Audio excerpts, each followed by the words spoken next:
Stay here, chat. Alright, the meta of the KR roster is not like everyone, but in general, people have one high main to do end content, 3 1640s, and 2 1660 ults. Like, kinda like that. Or they even play less than 6 characters. This is how most of rosters look like for free to play, and also if you have a job, like workers. Because things are so expensive in Season 3, so people pursue high cost efficiency. So you might raise a question on this. How will those 3 1640 rats do the weeklies? Don't they get gatekept? Yes, by a lot.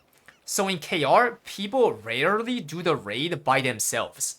They take bus or trade run. Trade run can be like 1+1, 1+2, 1+3, or oppa service. So what is oppa service? So oppa, first of all, the terminology means in Korea, a young girl calls oppa to the older boy.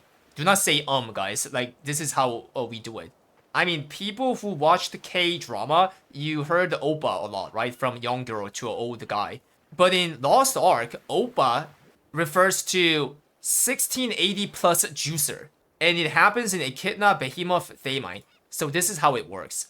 A 1640 rat that has no elixir, no transcendence, nothing, make a party and title it Looking for Oppa. Then a 1680 plus comes in. The 1640 rat pays 6k to 1680 plus as an example. Then the 1680 quits the party and finds a pug party and asks the leader, "Hey yo, since I'm juiced, can I bring a rat friend?" Then the leader says most likely sure, because rather than having 2 1660s in the party, having one 1680 and one 1640 is stronger. You guys have a DPS meter, right? So you know better than me. Then the rat comes in as well, and they just clear the raid. So easy gold pickup minus 6k, and it's still a big profit. So let me show you if this is true. So I click the party finder, and let me go to Behemoth. And if I type 6,000 right now, then do you see this? 6,000 gold, 6,000. 6,000, 6,000, 6,000, 6,000, 6,000. Bunch of them. This time if I show you Echidna, there's like 5,000, 5,500, 6,000, like so on and so forth. There's like one important thing that I missed saying. If you see these parties right here, this 3 term means oppa. They're looking for 80 arc passive, 1680 plus arc passive oppa.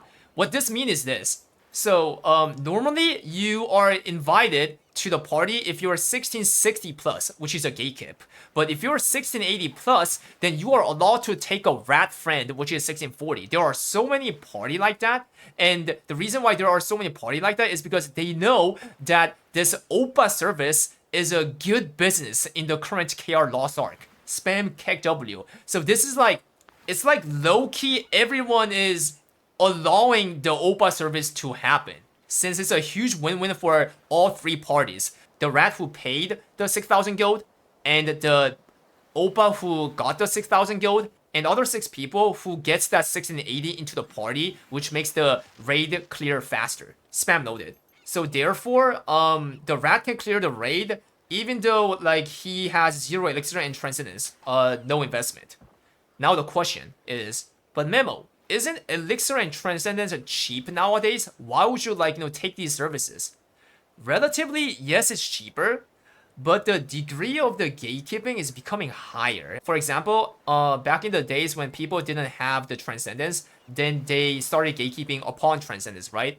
When people start to have some transcendence, they increase the gatekeep higher to a higher transcendence. And when people have full transcendence, then they try to gatekeep by looking on some other stuff as well, is what's going on. And this is I would say secondary reason. The primary reason is this part. Moreover, the biggest reason of the people not doing the raid with their 1640 by themselves is because there's a very high jail aspect if you go as an eye level.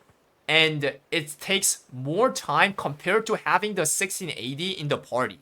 Since a lot of 1640s produce a lot of gold every week, but they don't spend anything for min-maxing. KR is sitting at gold inflation, like 4,500 to 5,000, very high.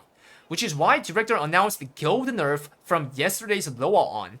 And you can obviously tell that by looking at Phaeline G4 gold nerf. He nerfed it to the ground from 21k to 8k. So in the future, since Elixir and Transcendence is getting huge rework, I think people are gonna finally move on and doing them. And also, there's a gold nerf happening on Phaeline Behemoth, right? I personally think that they will still continue to do this service because it's still time efficient and you still have to spend gold on some other thing, which is honing and advanced honing. The Elixir and Transcendence gets alleviated in 3 days.